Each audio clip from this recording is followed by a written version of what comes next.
can hear me, clap twice. Okay, I think you heard me. Right. Well, hello, everybody, and thank you for coming. I have to get used to this mic, I think, a little bit. Okay, so tell me when it's good. It's not good yet. Is it good yet? Okay, how about just like this? That works? Okay. A little strange, but it'll be okay. Well, I am so glad to see all of you here today. You can't hear it now? Hold it just below your chin. No, not right here, but right here. Yes. Right here. No? Right there. Right there. Okay. If I walk around, it'll probably throw it all off, right? I like to walk around. Okay. I'm Diane Owens, and I am the AAUW Fund Chair for the state of California. And I am so glad to have this. It's going in and out. Okay. Well, I think we have a mic person If you stand coming. away from the podium, it's better. I better if I stand away from the podium. Okay. That's frustrating. Video stuff is always fun, right? Yeah.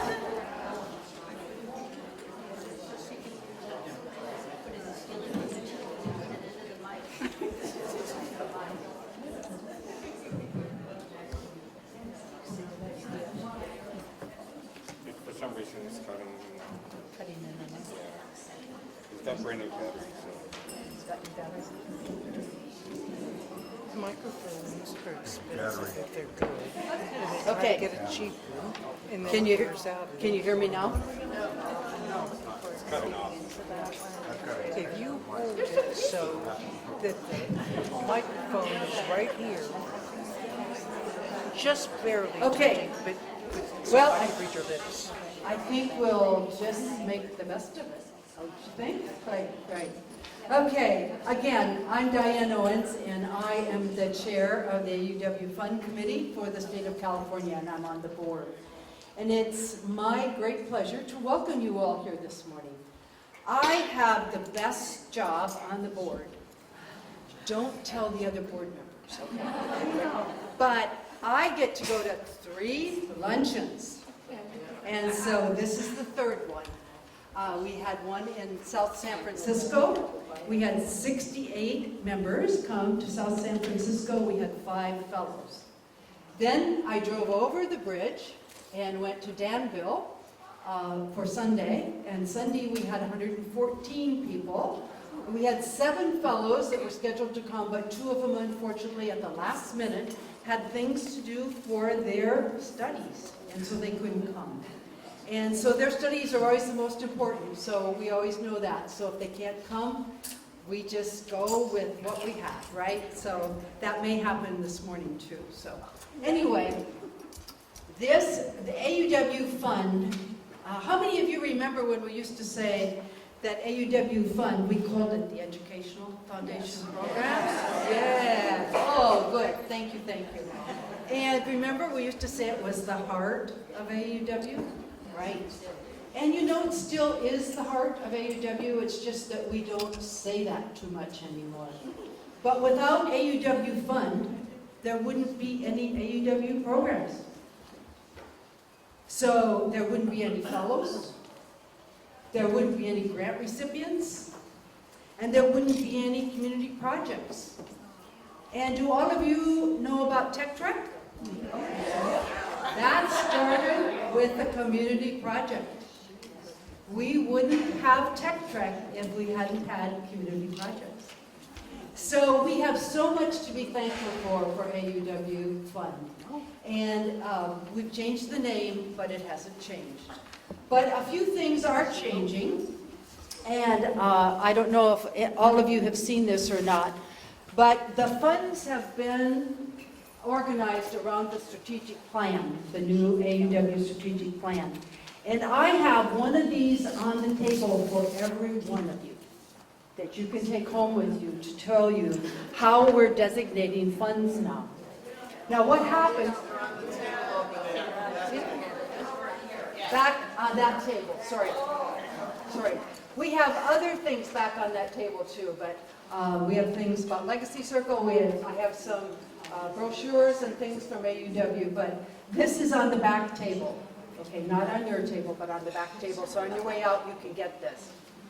But this shows how we need to support the Greater Needs Funds and the other funds that help us with our AUW strategic plan.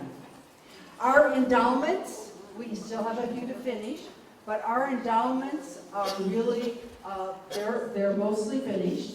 And so they're supporting our fellows and our grant recipients every year. Because remember, we only use the interest for that. So, anyway, take this so you'll understand how AUW wants us to designate to Greater Needs Funds and these other funds so that when something comes up that we need to react to quickly, and in this environment, things happen quickly, don't they? So we need to be ready. AUW needs to be on the forefront of all of those things that are important to women and to girls, to break down barriers for women and girls. So anyway, be sure you take this home with you. And I also need to remind you, in case you forgot what you ordered for lunch, it's really on your name tag. It's just really tiny print. Okay. It's really hard to remember sometimes, right? So much going on. Right. Which is, I think, that plus, yes, very tasty. I have some special people I want you to meet before we meet all the fellows. And these are some of our past presidents and our board members and also our AUW Fund Committee. So I first want to ask Sharon Schuster to stand. She is a past AUW national president and an AUW California president.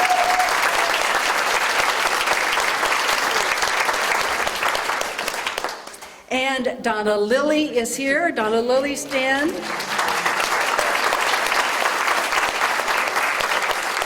And Kathleen Doty.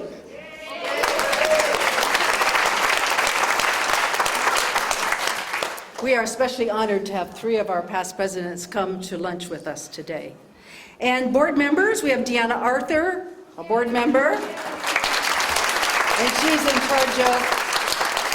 she's in charge of membership. And the fund committee, we have Jan Cook, who all of the scheduler, or all the fellows know because she did all the scheduling. So Jan Cook and Sharon Westover and Judy Horan. Okay, thank you all for that. Another thing I want to remind you about on the back table is Sharon Schuster brought 40 copies of Women Win the Vote. Now, you know what's happening. You're going to hear about this in a minute because I'm going to introduce her to tell you about it. But we're having a convention, and we're going to celebrate women getting the vote. So there are only 40 copies back there. Don't take more than one. Maybe you'll have to share. But there's wonderful information in there about 1920. So, okay, now I'd like to introduce one of our co-presidents, Jane Nienmeyer, who's going to talk to you about something exciting that's going to be happening in California in April. Come ahead, Jane.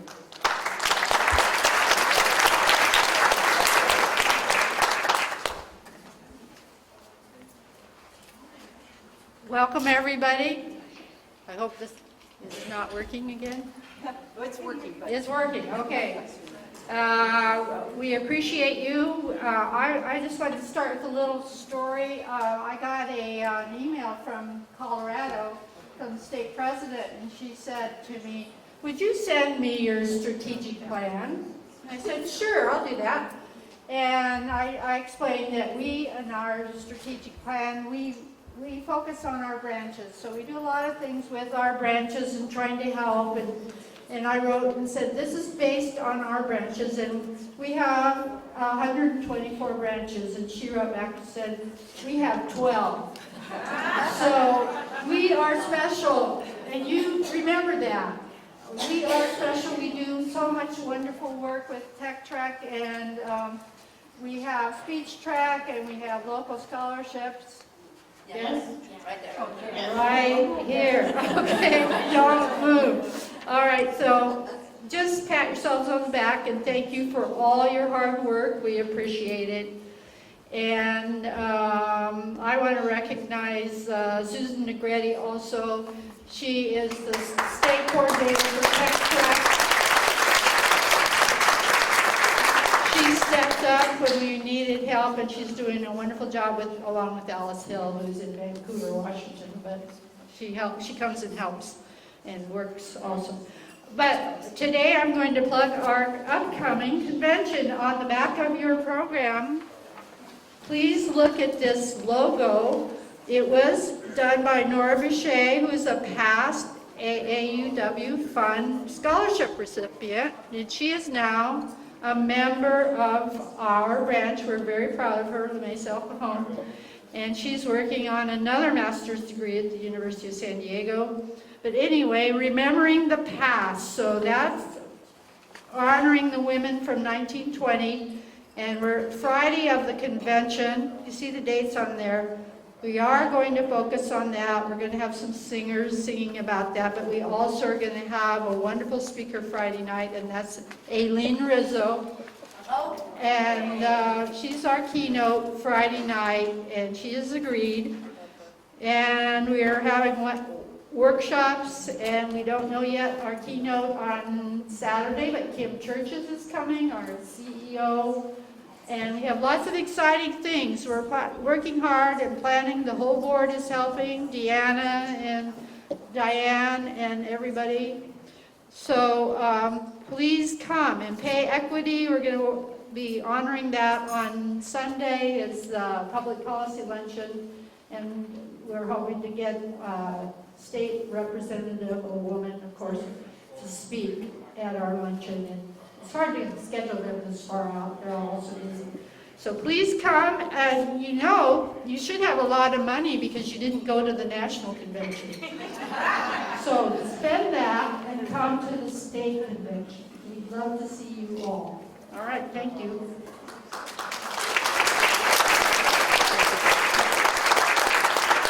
Thank you, Jane, very much. You all come to convention. It should be fun.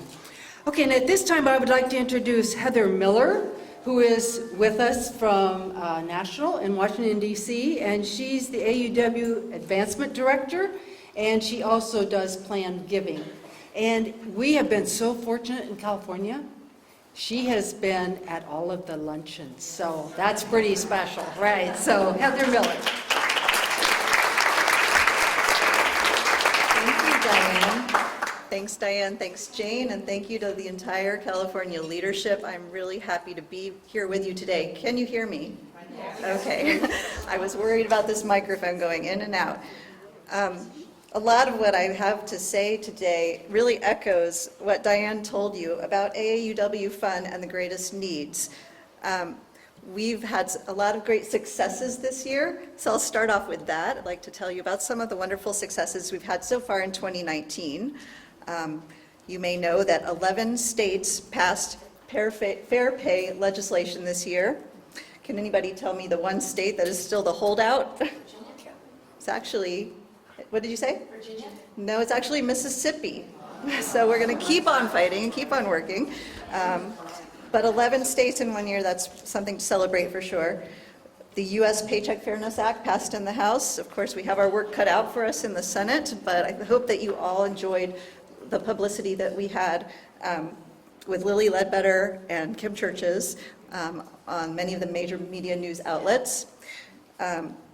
Also this year, AAUW partnered with New York City to train 10,000 women in salary negotiation. It was a partnership called Ask for More with the New York City Economic Development Corporation. And this initiative, Ask for More, New York City doesn't really need to partner with anyone, so it was a big vote of confidence in AAUW to get that partnership. This year, Nick Whistle was the 4th largest in its 34-year history. Thanks so much to many of you I know who support scholarships for Nick Whistle. And going back to our media successes, we reached more than 14 million people this year in over 1,200 media articles and outlets, from PBS to MSNBC to CNN to, and as you know, newspapers are folding, readership is declining, so the more media that National gets, the better attention to all of AAUW around the country. So we're proud of that, and we're going to keep that going. Finally, the new website will be complete in early 2020, and that's going to offer better functionality as well, not only for all of our major initiatives and our strategic plan priorities, but for the member services database and the member payments portal. So watch for that in early 2020. We're happy to roll that out. Another big success that I want to talk about is the Legacy Circle is stronger than ever, and it's growing like crazy in California, with many thanks to Judy Horan. Judy, will you stand up, please? And could I ask everyone in the Legacy Circle, I'm sorry, the Legacy Circle, is this better? You have to go straight. The No Legacy turning. Circle. The Legacy Circle. It turns out that I talked to the guy who's in charge, and he says if you just keep it in its holder, Okay. and then it'll be aimed better, and you'll be able to speak into it more Thank you. completely. Thank Yeah, it's not used to being mobile. Okay, wonderful. So there you go. Try that. Wonderful. How's that? Better? Okay. There's a page on the back table that I hope everyone will pick up that shows all of the Legacy Circle members in California. It's called The Power of Leaving a Legacy, and thanks to many of you for joining the Legacy Circle. It's stronger than ever. It's a special group of visionary supporters who have left a legacy through their will or other estate planning, and I would love it if everyone in this room who's part of the Legacy Circle would either stand up or raise your hands, please. Give them a round of applause.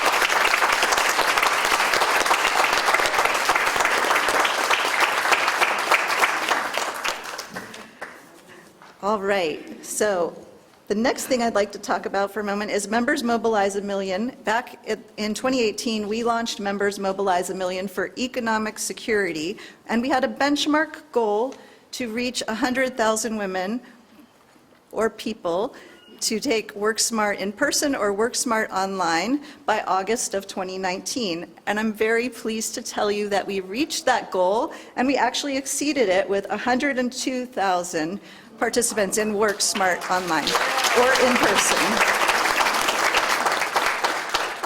Through a very generous grant from the Coca-Cola Foundation, which was the largest grant in AAUW history, the largest corporate grant, we were able to expand Work Smart online and do other wonderful things outside of economic security, including leadership with a program that we call Empower around the country, that helps women improve their leadership skills beyond college.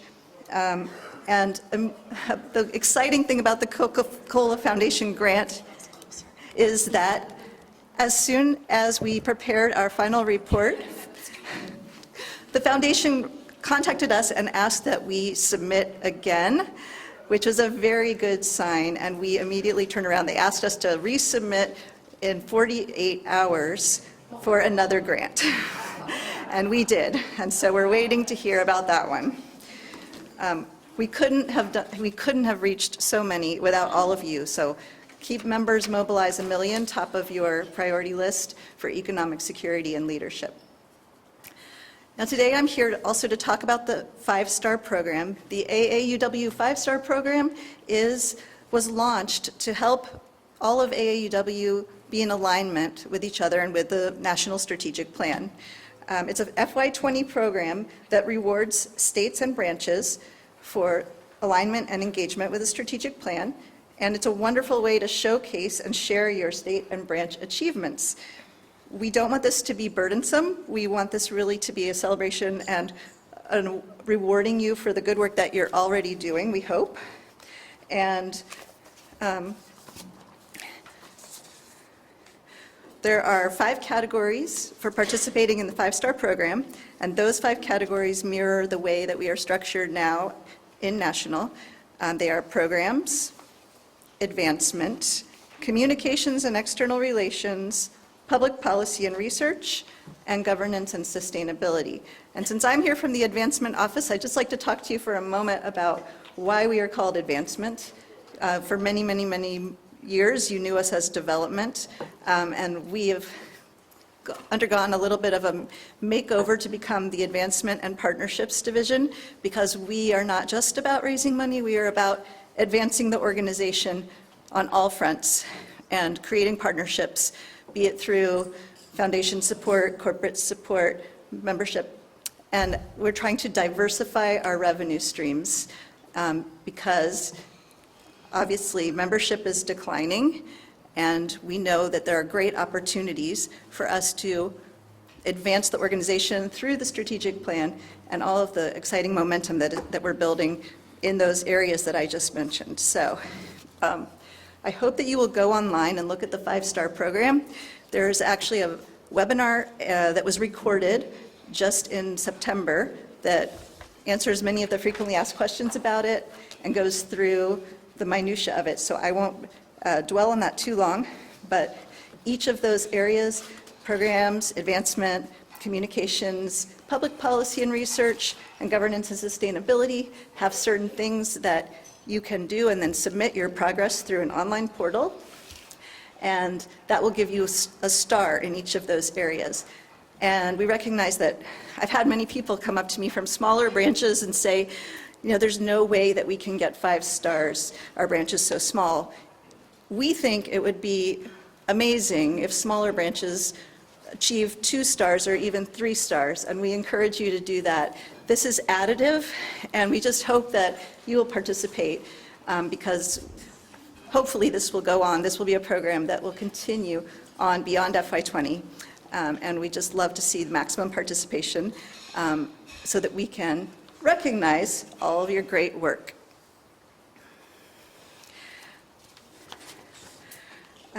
So next up, I wanted to just acknowledge what Diane said, and I hope everyone will take one of these, how to support AAUW's mission.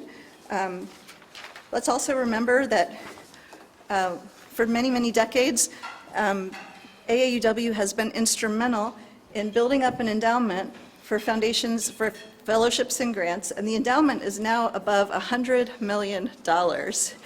If you were to visualize that, we will continue to give out fellowships and grants approximately $4 million every year, as long, you know, for into the foreseeable future. If you were to visualize, if you were to visualize what that looks like and then compare it to our unrestricted operating fund, this is our fellowships and grants endowment, and the operating fund is just a fraction of that. And this is what we need to do the programs involved in our strategic plan is down here. So fellowships and grants doesn't need any more support. It's thriving, and we hope that we can all together build up the current strategic plan priorities and work towards what women are facing today. Because let's face it, women now make up more than 50% of college graduates, and when they graduate from college, they face very rough odds. They hold a disproportionate amount of student debt compared to men, and they face the pay gap. So, as you know, our economic security pillar is poised to allow us to close the pay gap by 2030, and that's what we're really, really fighting for now. So, that is the chart that Diane held up. Finally, I just want to close by saying that we are all stronger together, and I'd like to just announce the names of luminaries who passed away in 2018 and 2019. All of these people were members of the Legacy Circle, and I'm honored to say that these visionary AAUW leaders and sisters were part of the Legacy Circle. Nancy Grace Roman, Catherine Cappy Eaton, Mary Purcell, Linda Hebert Sekaguchi, Antonia Glass, Beth Faroki, and Donna Mertens. and we miss them dearly, and we hold them in our hearts, and their legacies are forever part of AAUW's legacy. So in closing, we are stronger together, and thank you for having me here today.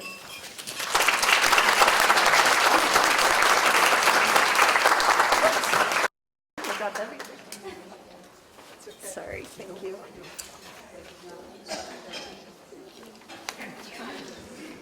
Thank you very much, Heather.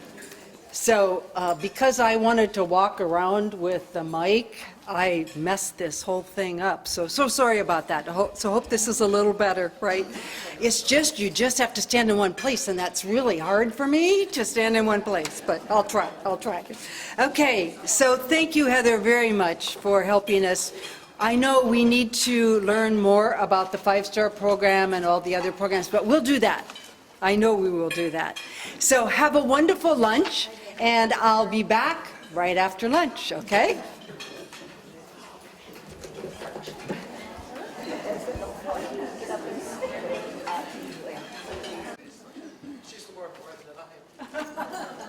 You're important because you're going to introduce me. Yes, Right. that's my pleasure. Okay. I'm afraid to touch this. Anyway, am I okay? Yes. Okay, all right. I'm overwhelmed to be here today because I missed last year for the first time in about 30 years, so I'm really glad to be here today.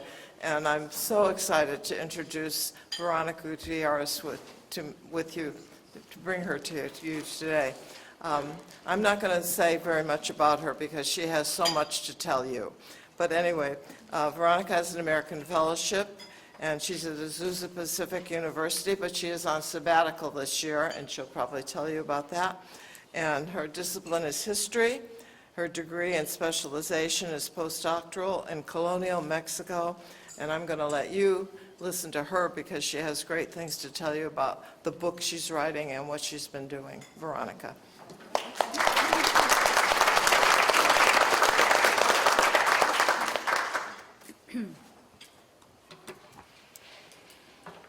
There was so much racism along the border where I was born in South Texas that my bilingual parents decided not to teach me Spanish to protect me. Growing up in Phoenix and witnessing the negative response native Spanish speakers evoked from certain sectors of society, as a child, I felt ashamed of my Mexican heritage. Coming to recognize the richness of my culture as an adult, I soon became overcome with shame for not speaking Spanish. And so it was an incredible honor that last weekend, the municipio of San Pedro Cholula in the Mexican state of Puebla, which is about 2 hours east of Mexico City, flew me down to speak at a colloquium commemorating the 500-year anniversary of the Cholula massacre. According to the historical record, in mid-October 1519, Iberian conquistador Hernando Cortés and his indigenous allies slaughtered thousands of native Choluteca in a matter of hours in a so-called preemptive strike, a mere pause on the journey west to vanquish Mexico Tenochtitlan, today's Mexico City. At the colloquium last week in Cholula, I spoke about my current research, a reconstruction of the life of Maria de la Paz, a 16th century Castilian immigrant and illiterate widow who successfully navigated the business world to become one of the wealthiest individuals in colonial Cholula. Afterwards, a female regidor, or an officer in the Cabildo, the municipal council founded in 1537 and overseen by rotating officials, stood up and thanked me for challenging the stereotypes of Mexican women, demonstrating that in the 16th century, women in Cholula exhibited agency and achieved success without a husband. I have studied Cholula's colonial history for 15 years and have presented my work at conferences around the world, yet last week was as equally personal as emotional for 2 reasons. First, it was my first presentation about Cholula in Cholula. And second, it was my first presentation in Spanish, the language of my ancestors, which I learned there in Cholula at the age of 30 during the year I lived in a colonial Franciscan friary under the auspices of a Fulbright grant. I am exceedingly grateful to my AAUW postdoctoral research leave fellowship, which extended my sabbatical to a full year, freeing me from teaching obligations so that I could spend a full week in Cholula attending events commemorating the massacre. These included a morning ritual in Nahuatl, or Aztec, the indigenous language, in the church patio, the site of the massacre. This ritual represented the first time native Choluteca had been allowed on church property to perform an offering to Quetzalcoatl, whose temple was replaced by a looming 16th century Franciscan church the native peoples themselves built from the rubble. Afterwards, the president of San Pedro Cholula declared that from that day forward, every October 19th, native people in Cholula would be free to perform their rituals in any public space. I also attended a performance of colonial-era music on instruments native people would have designed based on European instruments.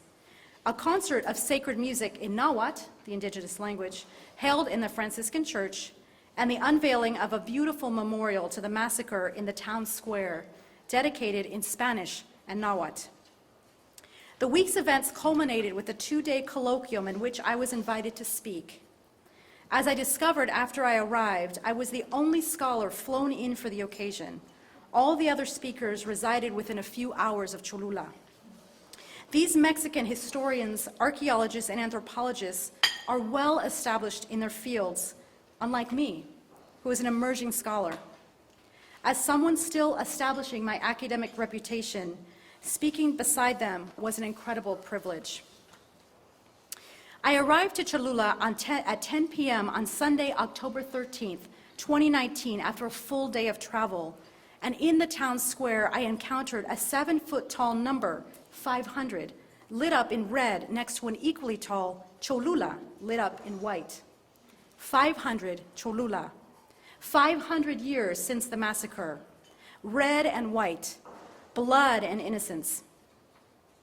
During my AAUW fellowship year, I am on sabbatical from my university position, engaged in writing up a long overdue history of early colonial Cholula.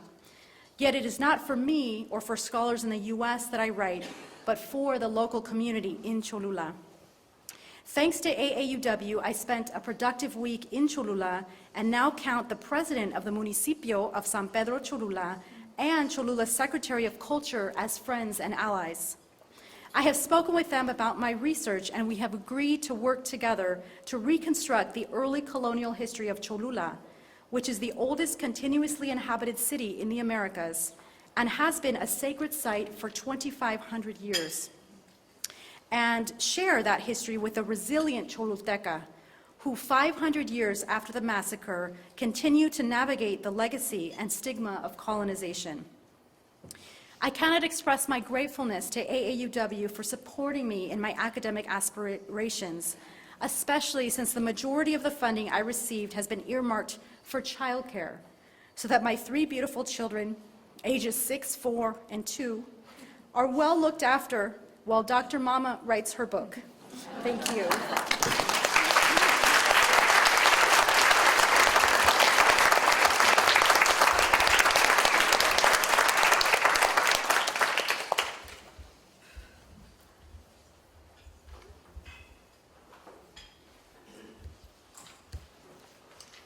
Well, it's my pleasure to introduce to you the first of our amazing international fellowships.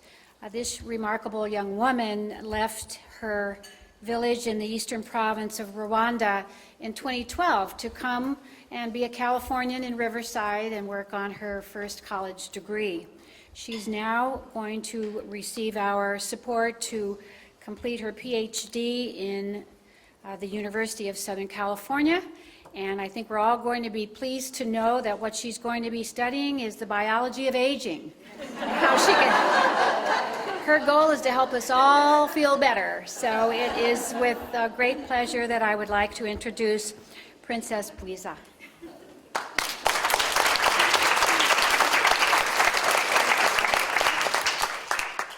Hello, everyone. It's my pleasure to be here. I feel happy to see all of you guys. I would like to give you a brief story of my life. It's a long story, but we try to make it short and focus on my education. I was born in 1992. I have to say my age, and I lost my father when I was 2 years old. And that's during the genocide in 1994 back home in Rwanda. And our house was destroyed. People take everything. And my mom has to go back to his father's house for around 5 years. And then after, her brother who was passing away gave her everything to manage so that she would be able to give it to his son when he became old. So we lived in our mother's brother properties like until 2016. That's like 3 years ago. That's when we were able to have our own house, and we're now happy. Going back to my education, since my mom wasn't able to take care of all of us, my old sister went to our aunt, and she was taking care of her like academically. And because I used to be brilliant in school, and there is a non-governmental organization back home which is chaired by the First Lady of Rwanda. They will take like kids who are smart from low-income family, and then they cover the tuition, the uniform, insurance, everything for them to go to school in peace. So I got the scholarship, and I was able to finish my high school with straight A's, and that's when I was given a presidential scholarship to come to the United States to do my undergrad. And the scholarship was covering the tuition, books, house, food, flight ticket to and from home every 2 years, and then the stipend for phone bills and everything. So I was so happy to have the opportunity, which wasn't, I wouldn't be able to do that because I was from low-income family. Like coming to the US, it's a big deal. And now I'm here. It was like the presidential scholarship was an opening for opportunities for me to be on my own. And now I was so privileged to have an admission to go to USC. Joining the program, I was so naive. I was expecting to make people live forever. That was my initial intention. But after joining the program, I know we don't necessarily have to live forever, but as long as you can have a good health and maybe delay all the aging disease and have a good life till the end, that's like a big achievement. So to be able to target aging, because it's a big field, like people, they try to use like different fields, like some people will be focusing on aging disease, other people on basic biology. And now my focus is on cancer. Cancer is known as an aging disease because it's more prevalent in aged people. And you all know that cancer is commonly known as a genetic disease. And all the cancer biology, cancer research, drug development is mainly focusing on the nuclear genome. And most of you know that we have two genomes, one from the nucleus, another one from mitochondria.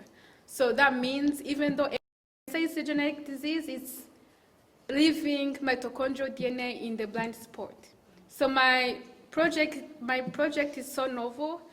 We're trying to find evidence if there is a tumor suppressor that can be encoded from the mitochondria. Right now, the project is so exciting because I'm getting good data showing evidence that we can have a tumor from the mitochondria. And I passed my qualifying exam this Friday. So now I'm a PhD candidate. And hopefully I'm working hard on my project to make sure I can finish and find convincing data to support my hypothesis, or maybe to verify my hypothesis. And I'm so thankful to the AAU fellowship. Living in California, it's so expensive, from housing to food. And as a PhD, mostly we have to be TAs to be able to get money. And now, like, having this fellowship means a peaceful mind to focus on my project. I'm no longer a TA. I'm mainly focusing, like, using my weekends or my weekdays to focus on my project. I'm so thankful. Thank you.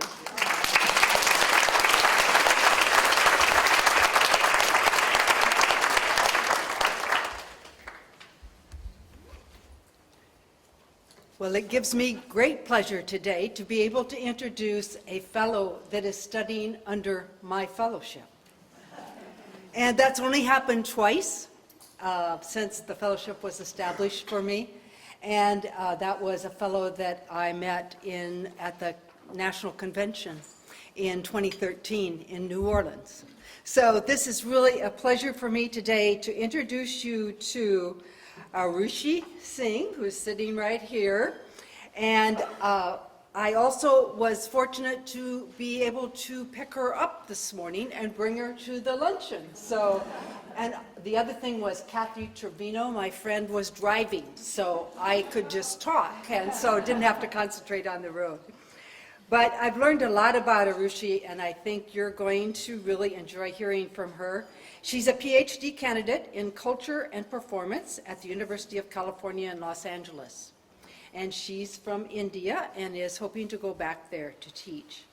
She's an interdisciplinary scholar with interests in South Asian performance histories, gender politics in art, and political economics of cultural production.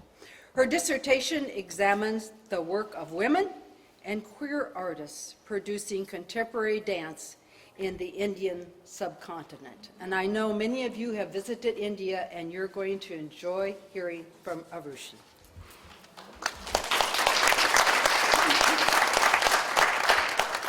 Thank you, Diane and Kathy, for picking me up today. It's only because of your ability to pick me up that I can be here today. So I'm grateful for both of you to have picked me up. Hello, everyone. I'm very happy and honored to be part of this esteemed gathering. As Diane already introduced me, I'm a PhD candidate and teaching fellow at the Department of World Arts and Culture's Dance at UCLA. There are many ways in which I identify. I identify as a scholar, as a dancer, educator, and I'm also a yoga practitioner. My scholarship is interdisciplinary, and my current dissertation project is about contemporary dance in India in the 20th and the 21st centuries, and its critical role in exposing important social issues and creating a safe space for women and queer folks to explore experimental approaches to art making. Women are the majority of dancers and choreographers in India, and therefore my research captures women's experiences in the public sphere, their vital contributions to history through the use of their bodies. The impulse of my project lies in the need to write Indian bodies into discussions about 20th and 21st century modernity, and a need to locate a genealogy of critical and political dance practice in the Indian subcontinent. My research hopes to show how the dancing body complicates our understanding of empire, Indian anti-colonial nationalism, transnationalism, and of course the woman's question. In addition to being a scholar, I'm also a dancer. I've been trained in an Indian classical form called Bharatanatyam for over 15 years, and I'm also trained in contemporary dance in India. Since 2006, I have been performing professionally with my Bharatanatyam teachers' dance company, and have been, I've been living in Los Angeles for 5 years, and I've been working to expanding my choreographic vision through collaborations I've done with artists living here for the past 5 years, so I'm very grateful for that. I also wanted to talk about myself as an educator. That is a very important part of my identity besides the research that I do. I've been teaching art-based curricula to UCLA undergraduates for the past 5 years. And I truly believe in seeing my experience working with these younger students that art is a world-making activity, and creativity is socially and culturally relevant, and it transforms people. Dance for me is a very vital constituent of our cultural experience, and it's an empowered mode of storytelling. And I've seen that firsthand working with younger art students, both here and in India.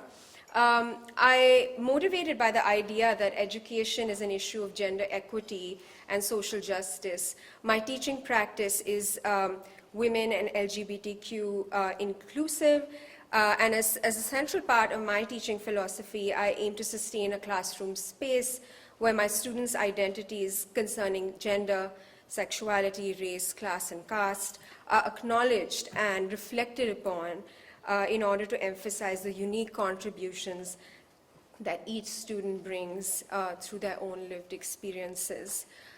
Throughout my endeavors, I center a feminist way of seeing. For me, a feminist project is to find ways in which women can exist in relation to each other. And I feel like this event is a beautiful embodiment of this feminist relationality and what can be made possible in doing so. And so I am thankful for my donors. Sharon, I'm so glad to see you, the San Fernando Valley branch, Diane Owens and Carol Arnold, for supporting my growth as a scholar, educator, and a woman of color. This fellowship helps me to focus all my energies into the dissertation writing process. I'm in my 6th and final year of dissertation writing, and this allows me the opportunity, just like you were saying, to just focus my energies into writing rather than being distracted by all these other multiple projects that we do when we are graduate students. So in the coming year, I wish to complete I will have a full manuscript of my dissertation, and I'll be ready to defend my dissertation and get on the job market. So it's a very crucial year for me, so I'm very grateful to have this fellowship to kind of support me through the process. I also wanted to take a moment to congratulate all the other 35 women scholars. I know that we're a few of us today, but all the other fellows who are studying in California colleges and universities or doing really important work in their own communities. Because as one of my favorite Pakistani British scholars, Sarah Ahmed, says, living a feminist life is about asking ethical questions about how to live better in an unjust and unequal world, and she would call it not feminist or anti-feminist world, and how to find ways to support those who are not supported or less supported by social systems. And therefore, I thank all my sister scholars for your labor, for your perseverance, and commitment to knowledge production that centers our narratives and honors the experiences and voices of our communities. Thank you.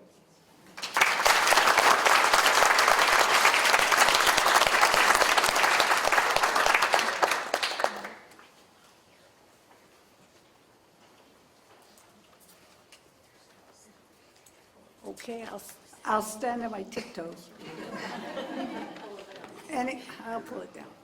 Okay, I'd like to introduce a selected professional scholarship. A bit that low, huh? Okay, who is Verena Clark.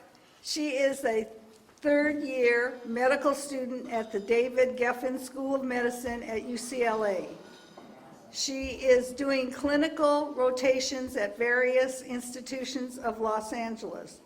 Her goal is to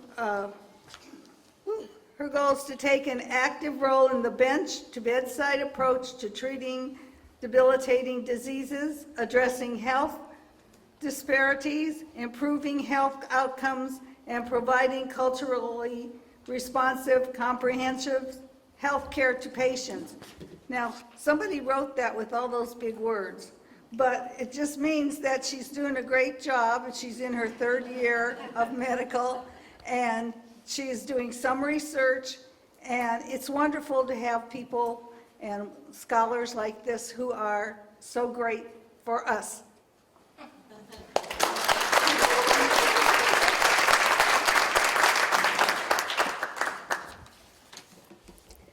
Good afternoon. My name is Marina Clark, and as Jan has mentioned, I'm a medical student at the David Geffen School of Medicine at UCLA. I'm in between my 3rd and 4th years of medicine. I'm honored to be a recipient of the 2019 Selected Professions Fellowship of AAUW. I stand here as proof that with faith, courage, perseverance, and the support of phenomenal women, students like me can and will continue to become physician leaders. Before my acceptance into medical school, my career intentions were challenged, and I was told that as a Black female, I should consider going into another field. Nevertheless, I continued to pursue my dreams. However, once accepted into UCLA, I realized that I was 3,000 miles away from my community in New York, my home, and my mother, who is my best friend and the strongest woman I know. Now, although I had always been Miss Independent, the academic and financial challenges that came with the first year of medical school had taken its toll. I began to feel disconnected from my roots and slowly lost sight of the things that propelled me to pursue medicine. However, by my 3rd year of medical school, that spark was reignited. I was eager to go to work every day to support, encourage, and advocate for my patients, aspects of care that are just as important as providing treatment. I was invested in their health and their resilience. As I learned more about the facets of clinical medicine, interestingly enough, my curiosity in basic science also piqued. I knew that before graduating medical school, I wanted to better understand the links between science, drug development, clinical medicine, and patient care. The AAUW scholarship allowed me to do just that. As a fellow this year, I'm working in research laboratory exploring potential biomarkers that will help to lay the foundation for therapeutic targets for pulmonary hypertension-induced right ventricular failure. Now, what does that mean?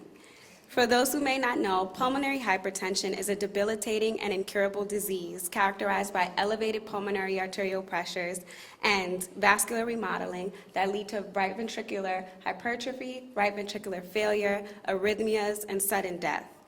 Advanced pulmonary hypertension is an indication for invasive procedures such as lung transplant, heart transplant, and even a year or 2 of therapy. And even with therapy, 15% of patients with pulmonary hypertension have a mortality rate within 1 year of therapy, and there is no targeted treatment. The goal of my research is to identify clinically relevant prognostic predictors and to develop therapeutic targets for patients suffering from pulmonary hypertension. As a future clinician investigator, I hope that this experience will allow me to take a bench-to-bedside approach in treating debilitating diseases and ultimately providing culturally responsive care to my patients. And although I am still challenged as a Black woman in the short white coat, it is with great humility and the support of and financial assistance of AAUW that I will continue my journey as a student researcher and leader. I will use my platform to push forth initiatives that fight for equitable healthcare, education, and research opportunities for women and underserved populations. I'm already currently doing so in my initiative with First 5 LA and other community partners in regards to the African American infant mortality and maternal mortality rate. And through mentorship, I've started the Women's Empowerment Brunch at UCLA, where I encourage young women, specifically women of color, to pursue medicine. And I'll continue to encourage women to be strong, brave, bold, and brilliant, ultimately paving the way for future women physicians and dynamic leaders.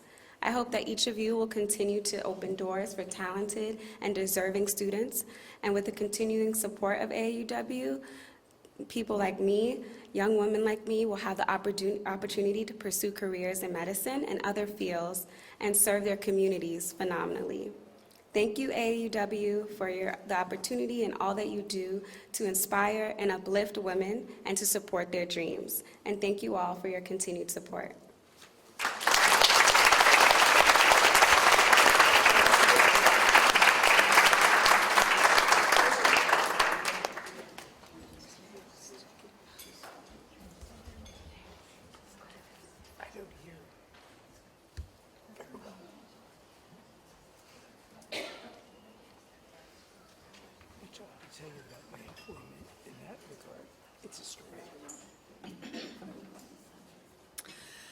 I have the pleasure of introducing to you Zoe Malecki. She's currently attending the Southern California Institute of Architecture and is working on her master's in architecture. Now, Zoe does have a little bit of architecture in her genes, as her grandfather is an architect, and her mother is eagerly awaiting the day when she can get a house designed by her daughter. If you wonder where that school is located, just picture downtown Los Angeles, close to the homeless section. And so I asked her, I said, are you working on any homeless projects? And actually, she said they did have a project to figure out what could be done for some of the homeless population in the Los Angeles area. So it is kind of being thought about. Anyway, I introduce you to Zoe.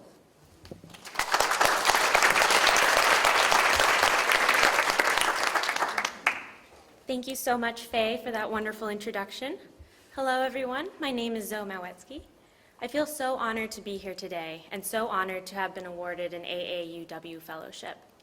As Faye mentioned, I'm here as a graduate student in the field of architecture. I study at the Southern California Institute of Architecture, or SCIARC for short, in Los Angeles, where I'm in my final year of the Masters of Architecture 1 program. The MArch 1 is a 3.5-year professional master's degree program designed for students who typically studied other subjects as undergraduates and don't have prior experience in the field. So, how did I end up in architecture? Well, I've always been drawn to fields that combine the technical with the creative. As an undergraduate, I studied photography at Bard College, a small liberal arts school in upstate New York. And in high school, I was a member of our all-girls robotics team and an avid stop-motion animator. I find that architecture is the perfect synthesis of my creative and analytical sides. It is also a field that I began to develop a passion for at a very young age. My grandfather is an architect, as Faye mentioned. Visits with my grandparents often included excursions to whatever he was working on at the time. I have early memories of walking in between the wooden frames of the home my grandfather still lives in today and imagining what each room would become. It is no surprise that before I even conceived of pursuing my master's degree in architecture, I announced to my family that I would design my own house one day. Prior to applying to graduate schools, I attended SCIARC's one-month Making and Meaning program. Prior to applying to graduate schools, I attended SCIARC's one-month Making and Meaning program to get a glimpse of what architecture school would be like. Not only did I enjoy every minute of it, but I felt like I was at home. I love how architecture encompasses everything from design and artistry to math and problem solving. I love designing the form, imagining the experience of the space, figuring out where to fit all the rooms, and creating drawings and models to convey my ideas. I even love the long hours spent in the studio creating the optimal solution to whatever challenge is at hand. And believe me, we log a lot of long hours in the studio. I firmly believe that in architecture, I found my true calling. So, what am I working on right now? The classes I'm taking this semester are forcing me to think about complicated and abstract ideas in architecture, which is good preparation for my thesis, along with the field's more practical aspects. To give you an example, in my studio this semester, we're designing an alternative proposal for the University of Chicago's Rubenstein Forum, which is a conference center designed by the firm Diller, Scofidio, and Renfro that is currently being built.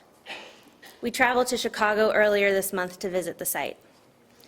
The actual building is a 167-foot tower made out of large pieces stacked like Jenga blocks. Our studio is tackling the question of what happens when you take a building that's stacked like this and you stack it like this instead, thus creating what we're calling a difficult pyramid. By that, I mean not a well-shaped pyramid like what you'd imagine from Giza, but odd rectilinear pieces that when stacked on top of or next to each other form the approximate shape of a pyramid. Actually, my difficult pyramid looks more like a sphinx with the highest point off to the side and instead of in the middle. And this is a moment where having my model would be really great to show you what I mean. Some things I'm thinking about and we'll have to talk about at my midterm tomorrow cover the more abstract, like how do you reconcile large rooms, auditoriums, multi-purpose rooms, and dining spaces with relatively fixed proportions inside of skinny, towering blocks? Is each individual block a discrete piece, or do all of them combined form a shell around one big cohesive void like a jagged balloon? And extend to the more practical, like where do you put the elevators so they are centrally located without running through the middle of the auditorium, blocking the view of the stage? I am extremely grateful to have been awarded the AAUW Selected Professions Fellowship. The award means so much to me. It has given me the freedom, a room of my own, so to speak, to really focus on my program, to explore, experiment, discover, and create without worrying about the financial burden that comes with pursuing a professional degree from a top program that happens to be located in a city with an extremely high cost of living. Because of this fellowship, I am able to cover my living expenses and school supplies for the year without having to take out a student loan.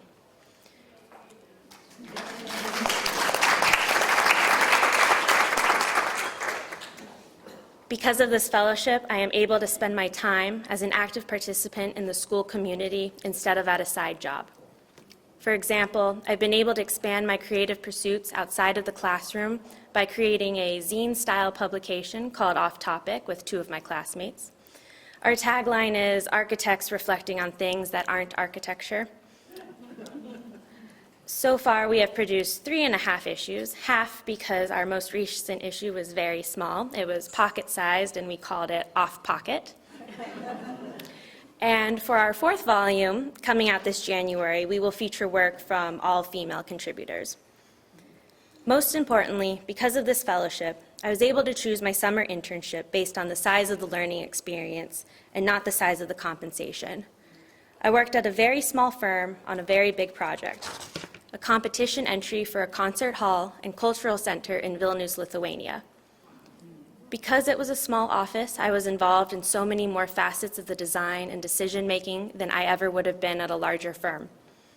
And this is a field where work experience is a critical component of actually becoming a licensed architect.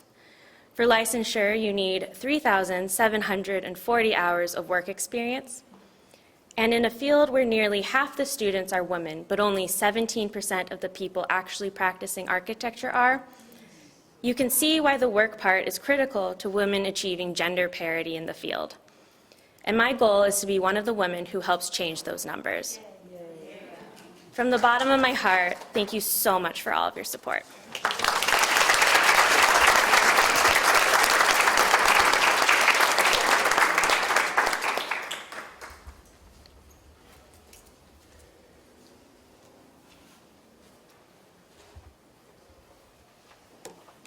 Good afternoon. Can you hear me? No? Good afternoon, everyone. Oh, okay. Thank you very much. Good afternoon, everyone. It is with great pleasure that I introduce Crystal Clark to you. I'm going to give you a little bit of information about Crystal, and then she shared with me something special she wanted you to know about her. Being awarded this grant allows Crystal develop practice and hone her clinical skills as a marriage and family therapist through involvement in field work. Having worked with families living with autism, she plans to broaden her scope of competency to include women and children, as well as minority communities. Crystal's goal is to be a social and mental care advocate and established licensed marriage and family therapist, working with individuals and families to boost effective, respectful, and purposeful intercommunication. And something special I'd like you to know, and Crystal would like you to know, that she was an actor, and she used to perform classical Shakespeare plays, in a women-led and family-owned business in the Central Valley. And she was nominated for Best Supporting Actress in one of her roles at this particular place where she was participating. In your booklet, you can see the sponsors for Crystal, and one of them is my own branch, Alhambra San Gabriel, Davis, San Luis Obispo, Camarillo, Palo Alto, and Isabel Hendrick. And without further ado, I would like to introduce to you Crystal Clark.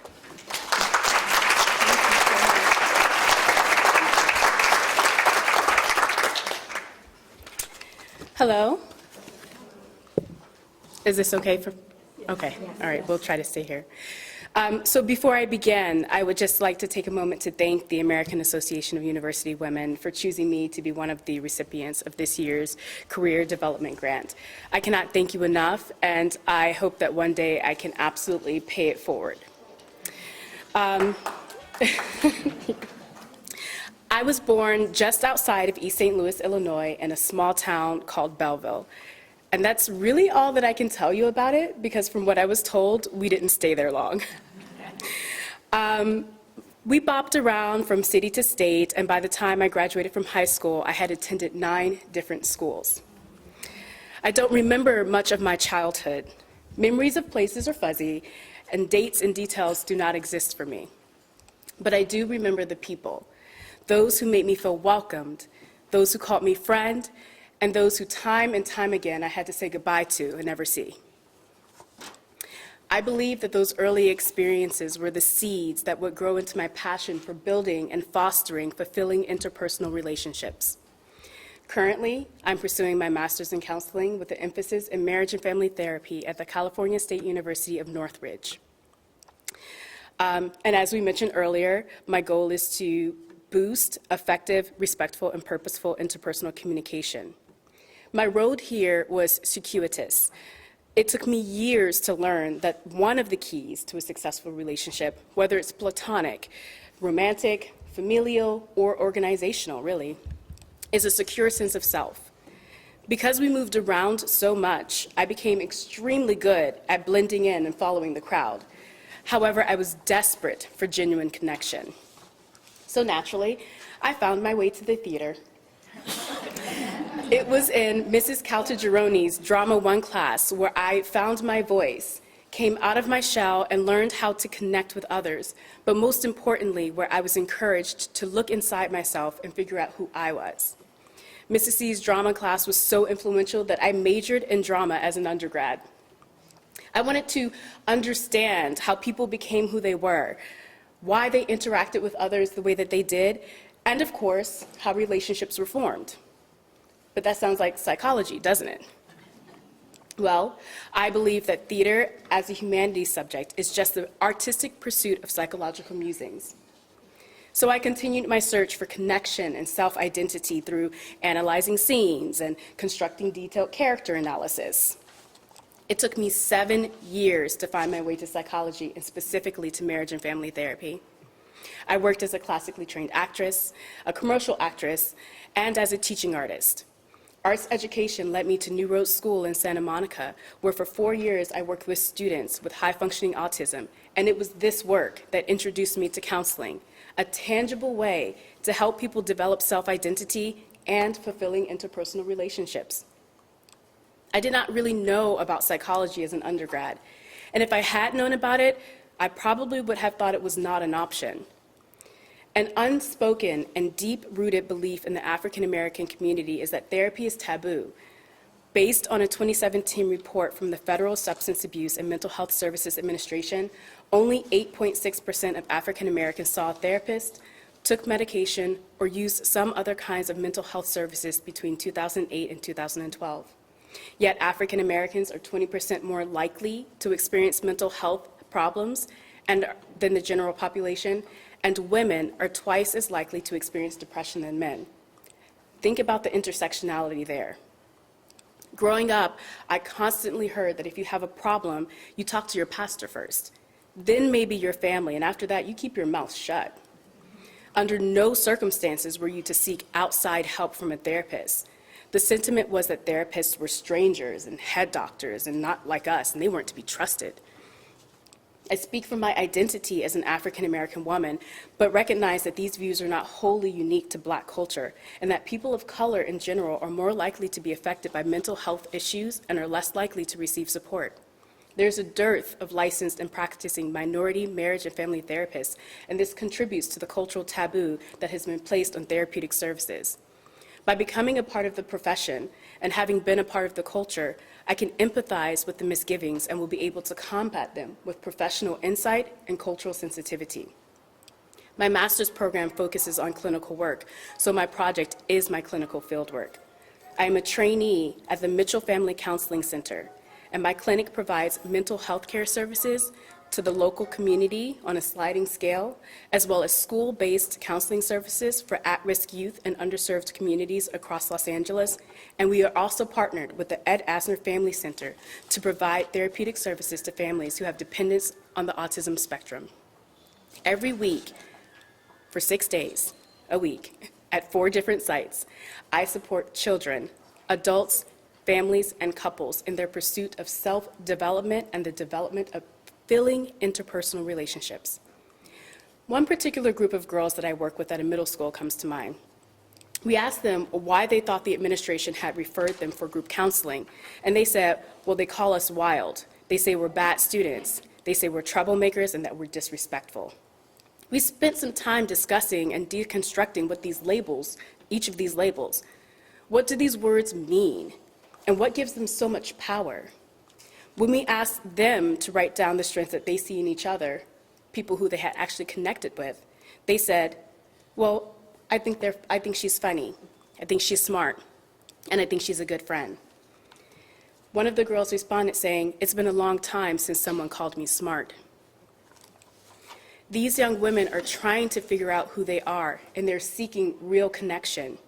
It is not our job to choose their identity by putting negative labels on them, but to support and encourage them in understanding their strengths and how to use them in a way that cultivates connection and the attainment of their goals. The morning that I found out that I was a recipient of this year's award, again, thank you. Thank you so much. It was April 15th. I woke up, I checked my email, I gasped, and I immediately started crying. And they were tears of joy, but mainly it was a cry of relief, because a huge financial burden had been lifted, and I could focus on this work. Receiving this award allows me the time to develop and practice my skills as a marriage and family therapist through my essential involvement in fieldwork. I cannot graduate from my program without completing fieldwork, and I cannot apply for licensure until I have completed 3,000 hours of clinical hands-on work. This grant makes it possible for me to continue working towards that goal. I chose this field because I wanted to help fill a void. I want to bring light to the importance of mental health care for well-being and purposeful connection. For women and girls who are searching for themselves and who are searching for fulfilling relationships, this is my work. I understand that representation is not enough. However, it is a start. And while I alone cannot break down a cultural barrier, I can put some nicks in the wall. And if we all work together to champion this work, one day that wall can come tumbling down, and there will no longer be any shame or stigma in reaching out and asking for help. Thank you.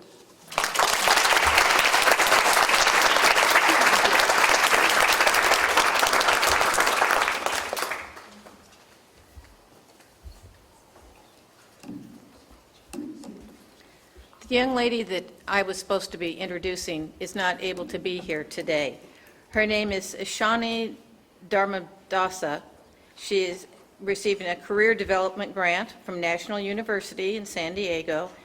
Her discipline is psychology, and she's going for her master's in the School of Psychology. She did send a text to us. Dearest ladies of AAUW, first of all, I am so sorry I could not make it to the luncheon today.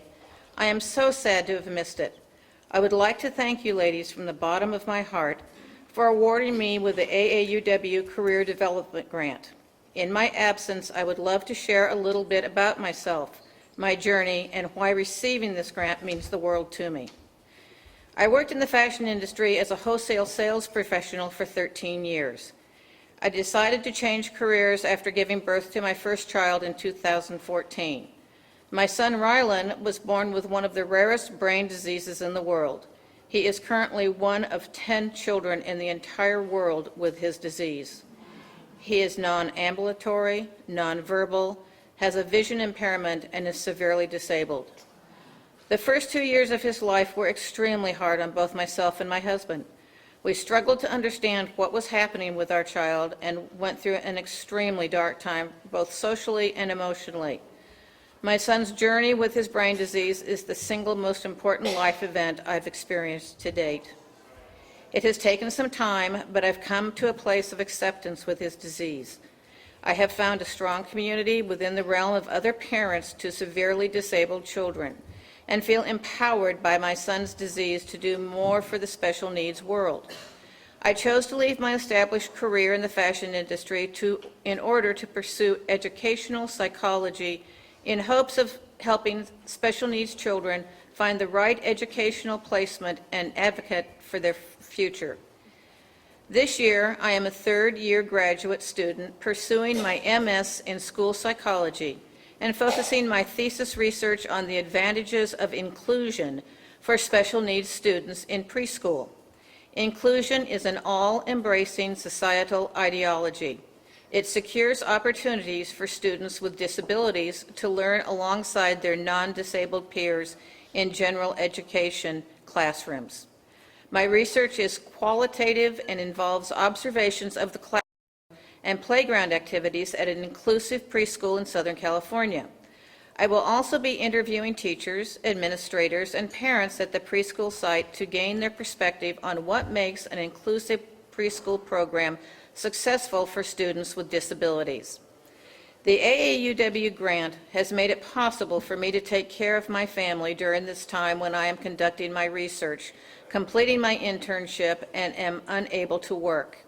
In addition to my son, we have 2 younger girls, ages 3 and 18 months, who are the light of his life. As a special needs mother, woman of color, and advocate of love and kindness, I want to thank AAUW for this grant and for believing in me. Respectfully, Ishani Dharmadasa. And I would love for you to see her picture. She's a lovely young woman with a gorgeous smile. Thank you.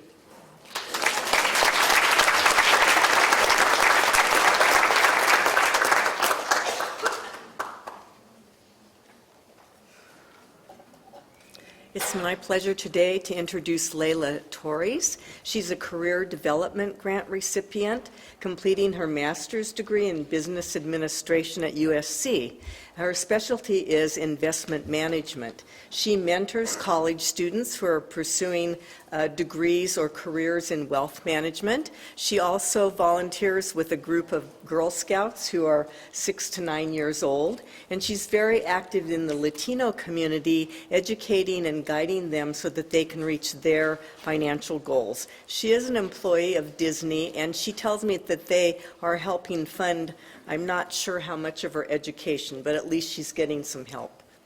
And please join me in welcoming Layla Torres. Thank you. And I want to say that after hearing all of the talented young women up here and everything you guys have done, I'm very humbled to be a part of this group. And I congratulate all of you for your successes and for the many more to come. Thank you for having us here. My undergraduate degree, I'm actually a double Trojan, so I got my degree at SC back in 2006. It took me a while to decide that I needed to go back and get my MBA. And, you know, as it happens, there's always an event in your life that changes the perspective or gives you more insight into the world or just life in general. For me, that event came in October 5th, 2015. I decided to become a foster mother.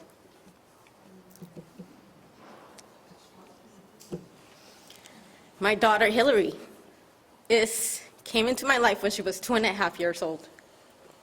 Her mother crossed the border with her when she was 3 months she crossed the Rio Grande on a raft. She is originally from Honduras, so when I see the news reports showing all of these Honduras immigrants coming over here, I kind of feel a connection knowing that my daughter had to go through that. When I asked her mother, why would her mother was 14 at the time when she did this, why would you at 14 years old, with a 3-month-old, decide to cross illegally many borders on your own to make it over here? And she said it was worth it. Despite all the dangers, she says life over there is very tough, and it is much better over here. And that is just the beginning of my daughter's life. Her mother did have struggles, as many women do who come into this country who have no skills to provide, who have no education, who do not speak the language. Unfortunately, her mother was also sexually trafficked when she was here. So when she was removed, her mom needed time to heal her own emotional trauma. And you hear about it in stories, and you really don't know how that's happening.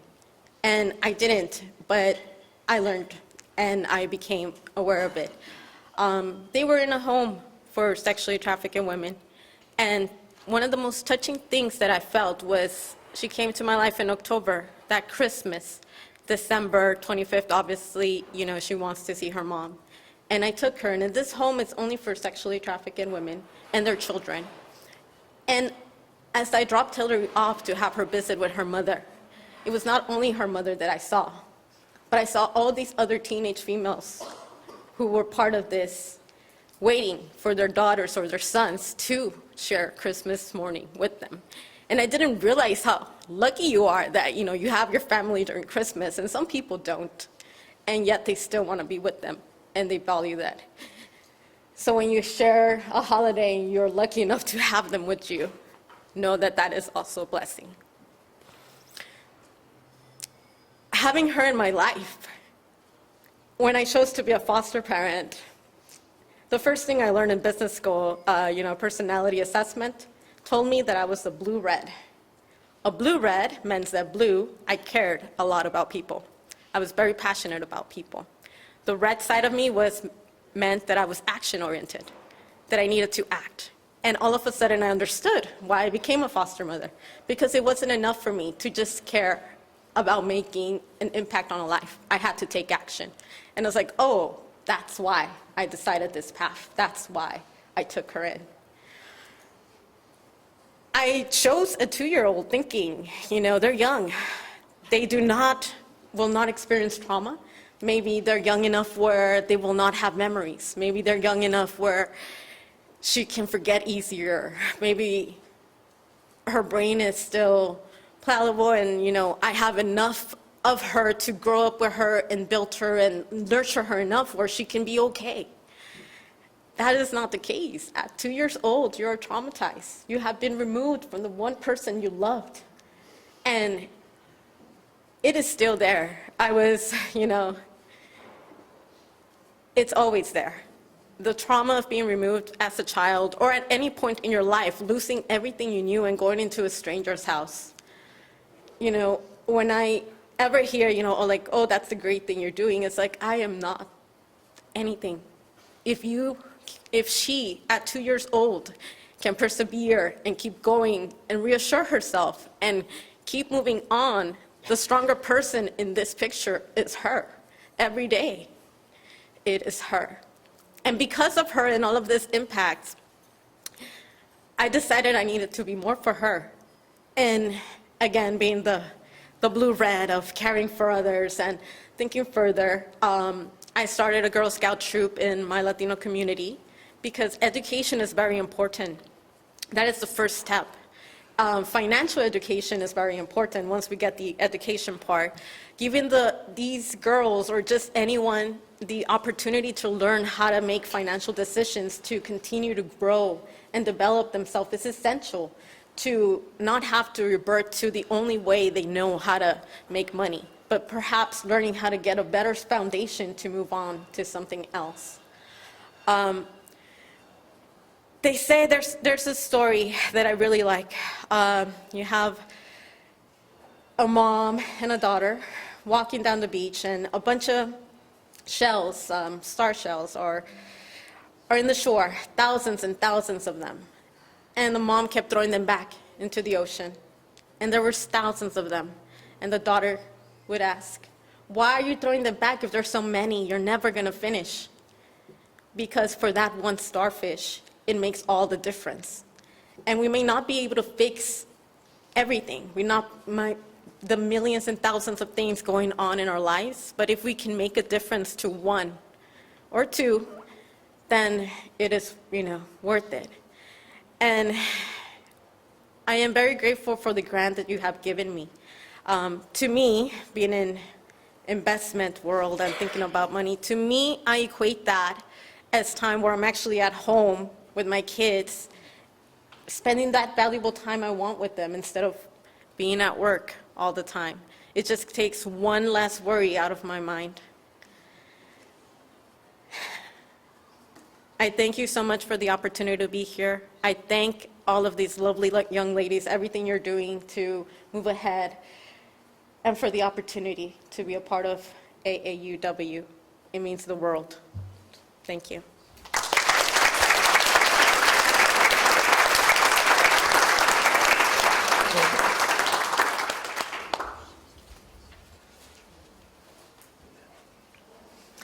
Thank you. What a terrific segue talking about the Girl Scouts. How many of you were Girl Scouts in the past? And how many are now? Okay, and leaders. For those of us who was the before, let me tell you, the Girl Scouts of today are not like the Girl Scouts of yesterday. As a member of the La Palma Cerritos brand, I am absolutely thrilled to introduce Cher Martin. She has received a STEM community grant aimed at middle school girls. Those of you who are tech trekkers, you're going to love this. Okay? Cher started as a Girl Scout leader, and just like within AAUW, we work at training and mentoring people to move up. She is the program facilitator for Classroom to Career Girl Scout program, one of its kind because of our dollars. So today I am Sunny, and let me introduce you to Cher.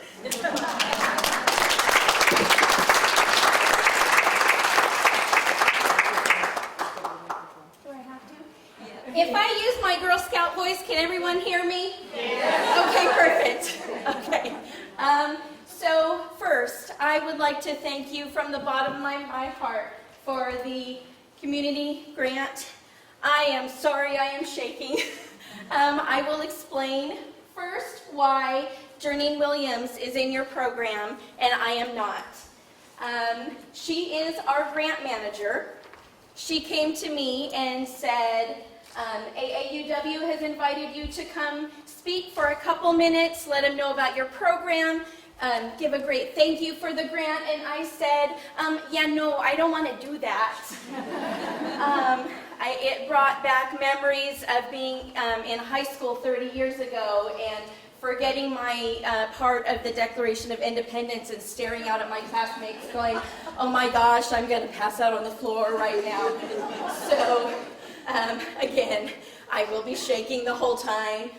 If I fall down, please pick me up. If I cry, just throw me a napkin, I'm good. So, I stopped at work instead of saying, yeah, no thank you, after she had RSVP'd, and I thought, okay, I am a Girl Scout. I am trying to teach these girls our mission, which is building girls. Courage, confidence, and character. And what would that say about my character if I said, yeah, no, I really am uncomfortable, I don't want to do that. That's not being a good Girl Scout.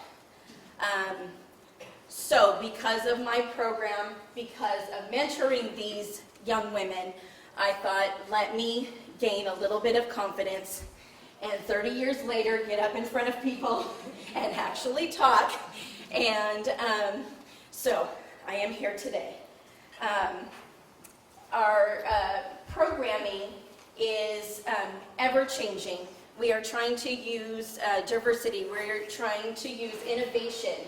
And because of that, what we decided to do about, let me see, in 2014, there were some Girl Scout alumni that came together and thought we need to reach middle school girls and make sure that they understand that they can do STEM careers. They are going to earn more money. They are going to be able to support themselves. So with a little bit of seed money and 20 girls, they set out to build this program. I came on 4 years ago to help out.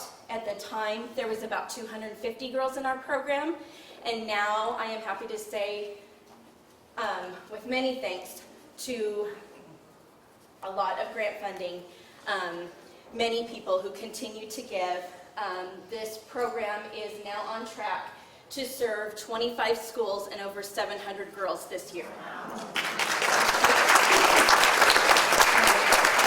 It is 100% grant funded. We could not do that without generous funders throughout Southern California. The girls that are sponsored by AAUW this year, some of the examples of the things that they are doing is they're visiting the city of Hesperia for civil service and engineering.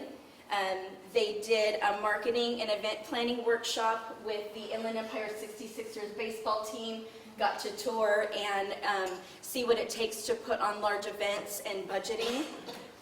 They're having a global mapping GIS day with Esri in Redlands, and they're doing an entire workshop to learn how to use the mapping software. They went to GE Aviation in the high desert for a STEM Can Make You Fly event and learned all about aviation careers and how to get into aviation as a young woman and even learning how to fly a plane as a teen. They're going to the Mojave Desert Air Quality District to learn about engineering and making air quality better. They have gotten patches, they've gotten t-shirts that make them feel inclusive. So some of the things that they're going to be doing in the future is financial literacy, they're doing engineering, just anything that I can do to broaden their horizons, make sure that they understand that it doesn't matter where they come from, that they can be better. Their voices can be heard. Doesn't matter if they're female. We have girls who fill out these surveys that say, I didn't know that I could be a boss of a boy. Because they have no clue in their culture that they can be higher, they can be elevated. So, because of the continuing funding, we are hoping to grow the program by 5% every year. That is my goal. We have both all of Riverside County and most of San Bernardino County, and it would be my dream to be in every single district that we serve. So again, thank you so much. I did it, yay!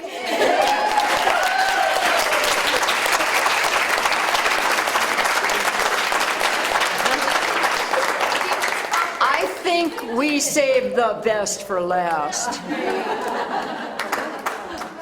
Well, guess what? It's not the last.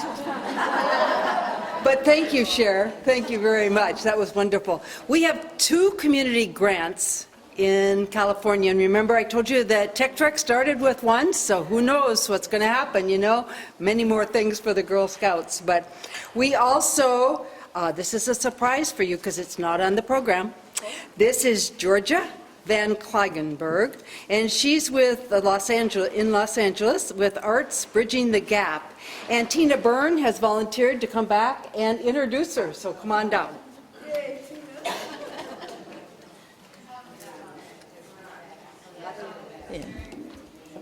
I'm back, and this time I have a person.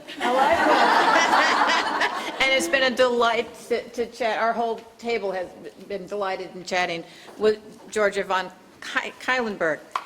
who is receiving the Community Action Grant. It's called Arts Bridging the Gap LA. It's arts education for underserved youth, and it's Girls Make VR. That's virtual reality.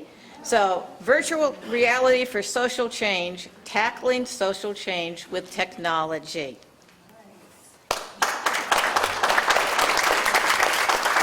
Thank you so much, Tina. I am so grateful to be here, and I'm honored to be your surprise.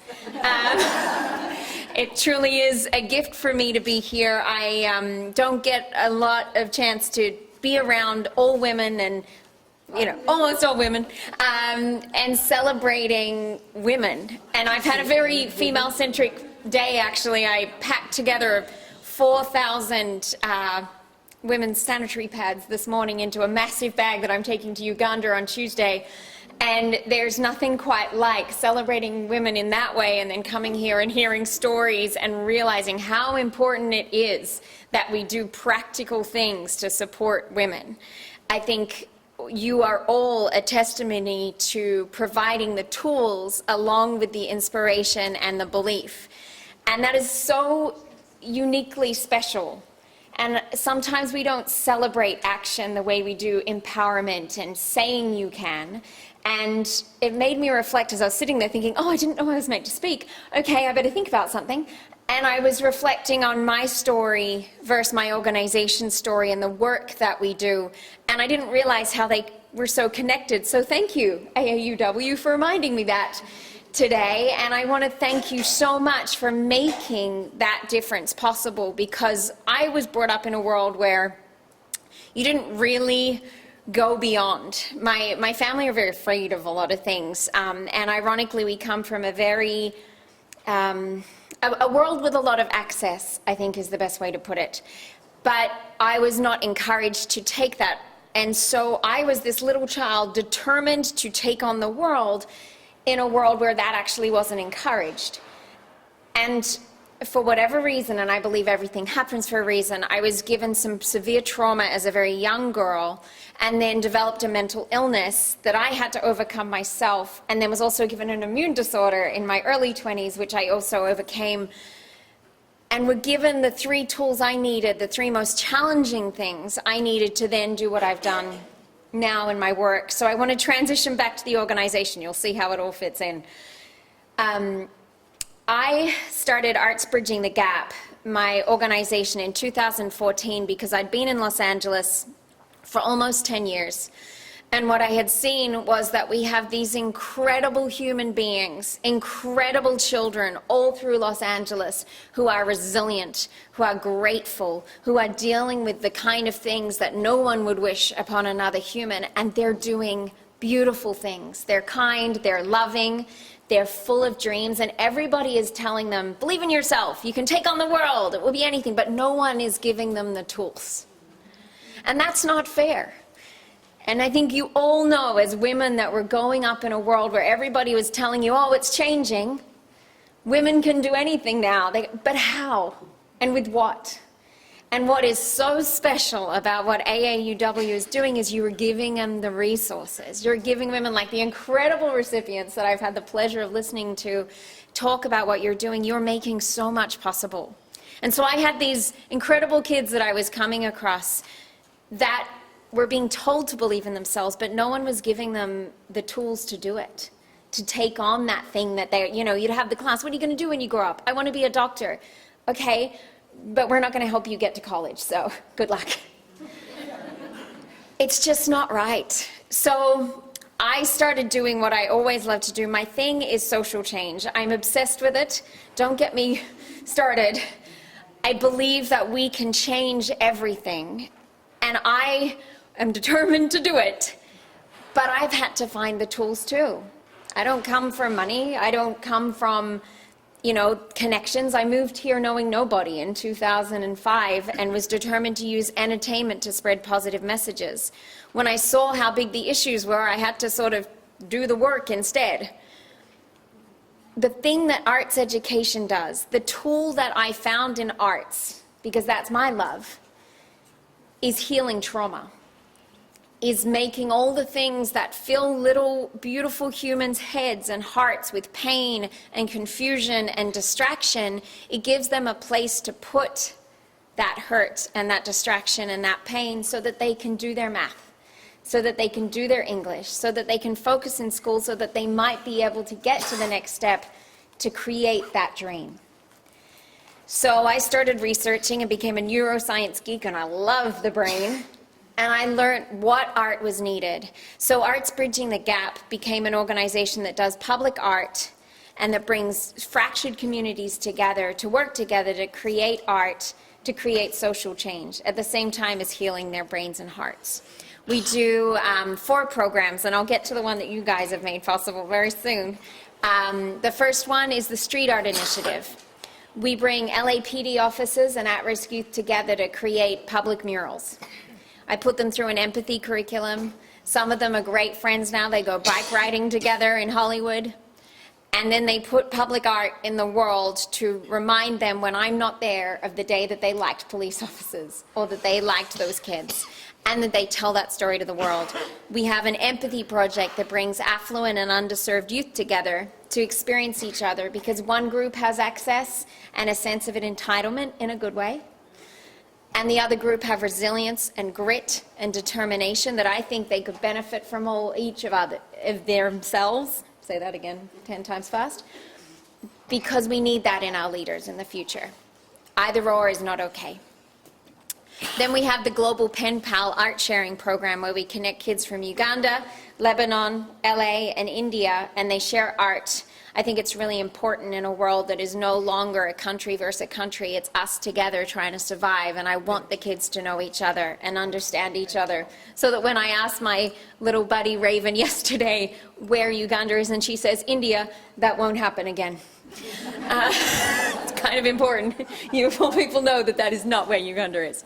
But the program that has been made possible by AAUW this year is one that is dear to my heart. It's Girls Make VR, as you were sharing, Tina, virtual reality. In 2015, I fell into the world of virtual reality by accident. I am the voice of a number of video games and was asked to be part of a virtual reality boom that was happening in Los Angeles. Up to that point, no one really had known much about VR other than the tech sci-fi movies. And virtual reality was becoming a thing. I was fortunate to be able to launch Walking Dead in virtual reality, and that was March 2015. By October, I was being asked to speak on panels about the technology of virtual reality and how it works. I'd had to learn that really fast in 4 months. I didn't know, and I had to learn, but all of a sudden, I was an expert, a female in tech. I was being called this female in tech, and all I could think was, what if this was a 12-year-old girl? What if this was an underserved, under-resourced 12-year-old girl who never could have gone to college, but because she had been taught to make virtual reality content, by the time she was applying for colleges and by the time she wanted a job, she was an expert? That's the answer. Because no man has an advantage here. This is a new industry. This is a world that nobody knows how to do, and she could be an expert. So I got to finding a way to giving the tools to get into college to a group of underserved girls in Los Angeles. We work at Girls Academic Leadership Academy in LA. It's the first ever all-women or all-girls public school in Los Angeles. It's an incredible place. I encourage you, and I'll be encouraging them to apply for a grant, I can tell you that much. They are wonderful, wonderful girls from 97 different zip codes in Los Angeles. So it's a beautiful cross-section of young girls and hearts. We go in there every week and we teach them how to create technology for social change. Because in my opinion, it's not enough anymore to just do something. It has to be to solve a problem. We have so many of them, as we were sharing. It's time we get to it. So what we do is we are showing them how virtual reality, what I like to call the empathy machine, can solve issues like homelessness. We were talking about homelessness before. I believe as people understand the issue, there's more solutions that would come up. So our girls this year are coding and creating an experience that will have people put on the headset and experience what it would be like to be someone experiencing homelessness. And it is the most beautiful and incredible thing to watch these girls sit around and talk about the issues. They're so frustrated. They don't understand why things are. But then we say, well, why don't you teach your parents this? Put it in virtual reality. Why don't you take that frustration and confusion? Because we all know little girls. They are so confused by the problems, and they're so determined to do something. And it's so fun to see these girls be like, we're going to make this thing, and we're going to do that. And one of my favorite moments ever, which I have to share before I'll stop, because we do teach empathy, and I know I'm the last, so I know a lot of you are like, oh, I'm feeling it. So thank you for hanging in with me at the end. I appreciate it more than anything. One of my favorite moments working in Girls Make VR was we took all of the girls on a field trip to virtual reality Los Angeles, and I had my little buddy Courtney, this whiff cracker. She's so fun. She walks up to one of the men in the IBM booth area, and she says, what do you do here? And he said, well, I'm the lead development and marketing. And she goes, interesting. Do you have a woman in your equal field that I could talk to at your company? I was just standing by and be like, he looked at me and I went, you're welcome.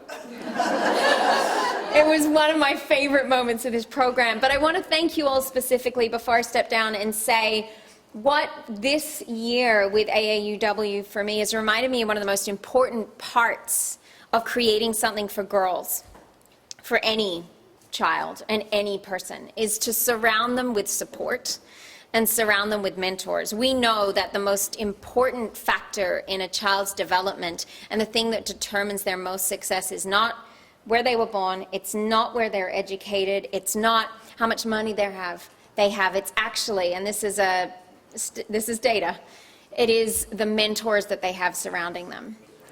And because of your focus on mentorship, because of your focus on surrounding young learners, it reminds me every day to make sure that our girls have mentors all the time. Every class we have another woman from another tech company or a company that uses tech come in and speak to the girls. And that wouldn't have been in my forefront, and it wouldn't have been possible on a financial level if it wasn't for AAUW. So I want to thank you so much, not only for being advocates and for speaking up and believing it's important, but for putting literally your money and your hearts behind our young girls. Thank you so much.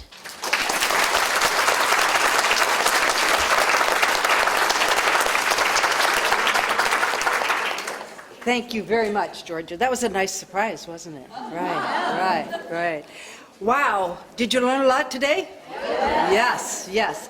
Well, before you go, I have a couple of important announcements, and then we have a couple of people that are going to make an announcement, and then I understand we need to vacate this room because somebody else is waiting.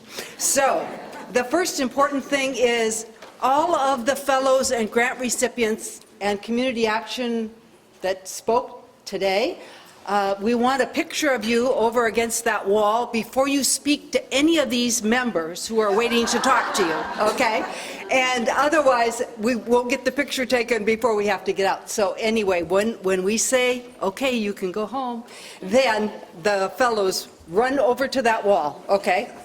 Okay, so the other thing is, each fellow, there are 9 of them here today, fellows, and I'm going to give you the pumpkins and the gourds that are on the table, but leave the leaves.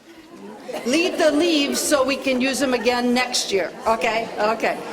And if you don't want to take those pumpkins and gourds home with you as one of the speakers, then you choose who gets it at your table, okay? Okay, that'll be your responsibility. Okay, I have a couple of quick announcements here. Sonia Marsh is going to make an announcement. Sonia? We're running because we have to be quick. Right. Thank you, Sonia. Thank you so much. I know all of you have had a wonderful afternoon. Can you hear me? Yes. And what an international crowd, I have to say. This has been absolutely inspiring for all of us. What I wanted to say is that I was in the Peace Corps up until 2017, working in a village in Lesotho in southern Africa, teaching orphans and vulnerable children. And when I came back in 2017, a lot of my friends said, you know, we want to travel, we want to go to Africa, we want to see what's going on, but Africa is a scary place. And I said, absolutely not. And I want to say that my friend here from Rwanda, I was in Rwanda last year. It is a fabulous country. So I'm a member of the Laguna Beach branch. And what I would like to do is I've become a tour leader taking women to Africa. And I would like to take a group of 10 women from this crowd and I have booked rooms. We are going to go to Cape Town and meet some female leaders, similar work to what we're doing here. We're going to meet women such as Mama Vivian Zilo. She is a big-hearted lady who looks after community outreach, early childhood development, poverty alleviation, youth skill development, and women empowerment in Cape Town. We are going to meet the first African lady who was a domestic, ended up in college, and is now the only female winemaker in Cape Town. She started her own business. So we will meet her, and we will meet Taryn Locke, who is the director of Read to Rise and an Obama Foundation leader. She will come and make a presentation. She says that in South Africa, 78% of South African grade 4 kids cannot read. So not only are we going to meet these wonderful women leaders, but we're also, of course, going to go on safari in the Kruger area, and $500 donation will be given to the National Conference for College Women Student Leaders for each branch tour participant.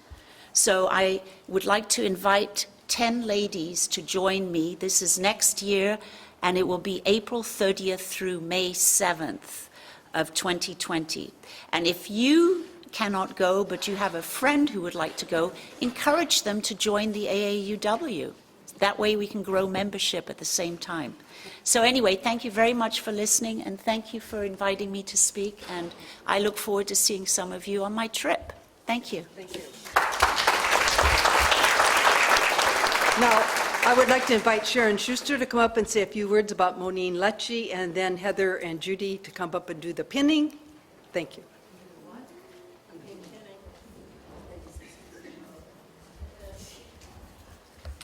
Thank you, Diane.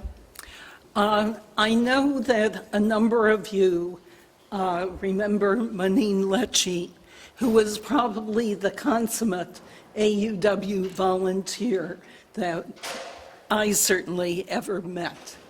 And she was our inspiration for setting up a different way of giving within AUW.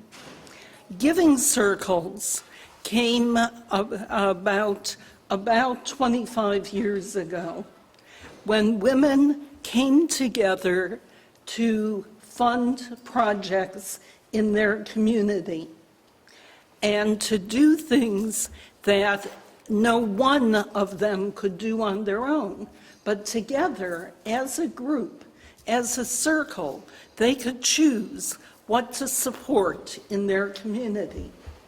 And we thought, that speaks to AUW too, because we could do that within AUW. And so we set up our own giving circle within AUW of people who would contribute to the AUW fund for projects that were of our choosing that we wanted to see happen. But within AUW.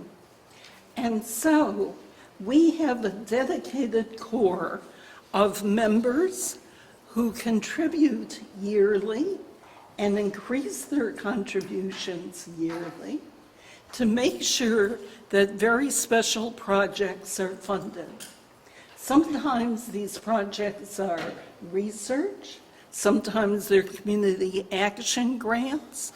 It depends from time to time what the within AUW, and the staff is very good at presenting us with a list of possible projects that we can choose from.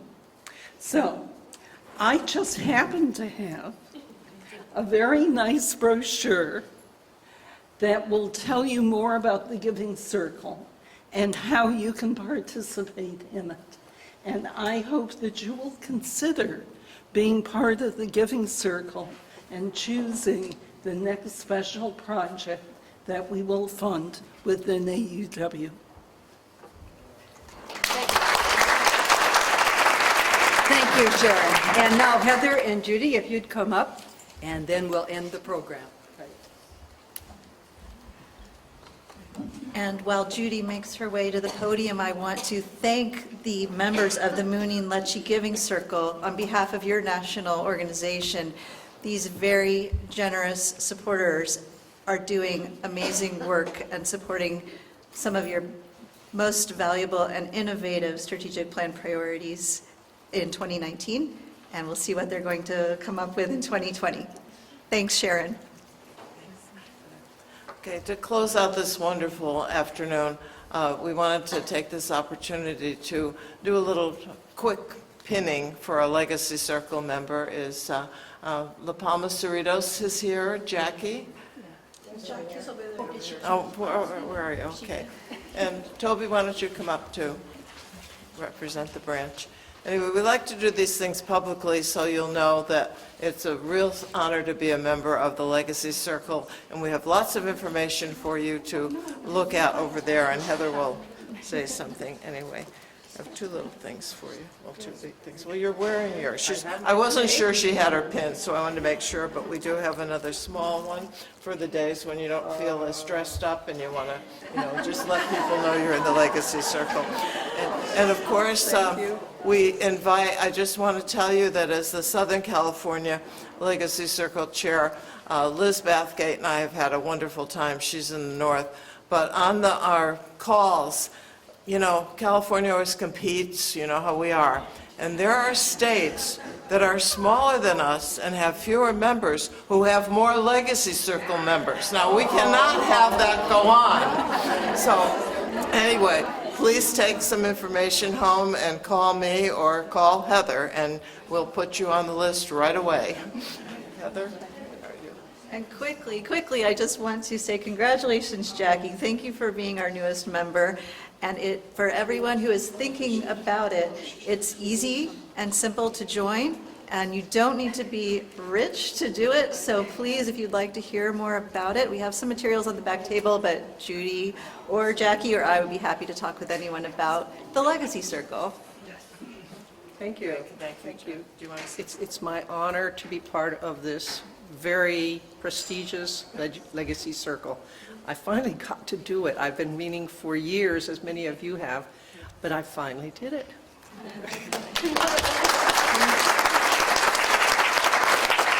As a Legacy Circle member of several years, I want to congratulate Jackie, also Chris Taxier from my branch. If you talk to your branch members repeatedly and often, and then they don't want to hear you anymore, believe me, they'll sign up. Anyway, we appreciate your being here today, and we'd love to give you a pin, so give us a call. And I want to congratulate Toby because she's been doing a lot of work for us. Thank you. Okay, thank you all very much for coming. Bring a friend next year, and we'll have 200 people at lunch. How about that? So thank you very much for all the work you do for AAUW Fund all year, and have a safe trip home. Don't forget the picture right now. Right, picture. Thank you. Oh, did you? She got the big one.